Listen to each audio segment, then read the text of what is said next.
Rebel star Prabhas హీరోగా తెరకెక్కిన కల్కి సంబంధించిన కథ ఏంటో చెప్పేశారు నాగశ్విన్.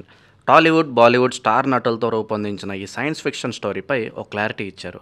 దీపికా పదుకొనే, అమితాబ్ బచ్చన్, కమల్ హాసన్, దిశా పటాని లీడ్ రోల్స్లో కనిపిస్తున్న సినిమా రిలీజ్ అయిన తర్వాత సందిగ్ధం ఉండకుండా పూర్తిగా అర్థం చేసుకోవాలనే ఉద్దేశంతో ఇలా స్టోరీని బయటపెట్టారు. 2 పార్టులుగా ప్రేక్షకుల ముందుకు రానున్న ఈ చిత్రం మొదటి పార్ట్ను జూన్ 27న రిలీజ్ చేయనున్నారు. తాజాగా ముంబైలో కల్కి సినిమా ప్రీ రిలీజ్ ఈవెంట్ నిర్వహించారు. ఈ ఈవెంట్కు ప్రభాస్, దీపికా పదుకోన్, అమితాబ్ బచ్చన్, కమల్ హాసన్, రానా, నిర్మాత అశ్విని దత్ హాజరయ్యారు. అయితే తాజాగా నాగశ్విన్ రిలీజ్ చేసిన మరో వీడియోలో కల్కి కథ చెప్పారు.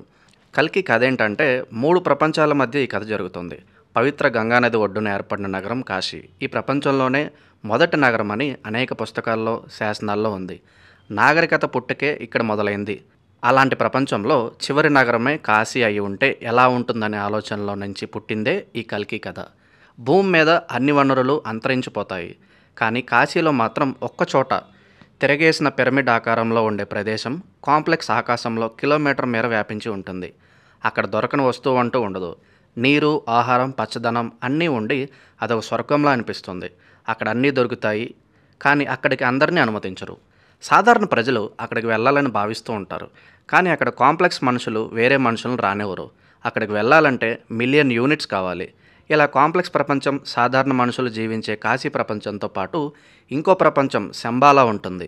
పురాణాల ప్రకారం కల్కి ఈ నగరంలోనే పుడతాడు. కాంప్లెక్స్లో ఉన్న డబ్బున్న మనుషులు, నిర్జీవంగా మారిన కాశీ మనుషులు, కాంప్లెక్స్లో డబ్బున్న మనుషులు, నిర్జీవంగా మారిన కాశీ మనుషులు, శరణార్థులు తలదాచుకునేలా శంబాలా నగరం.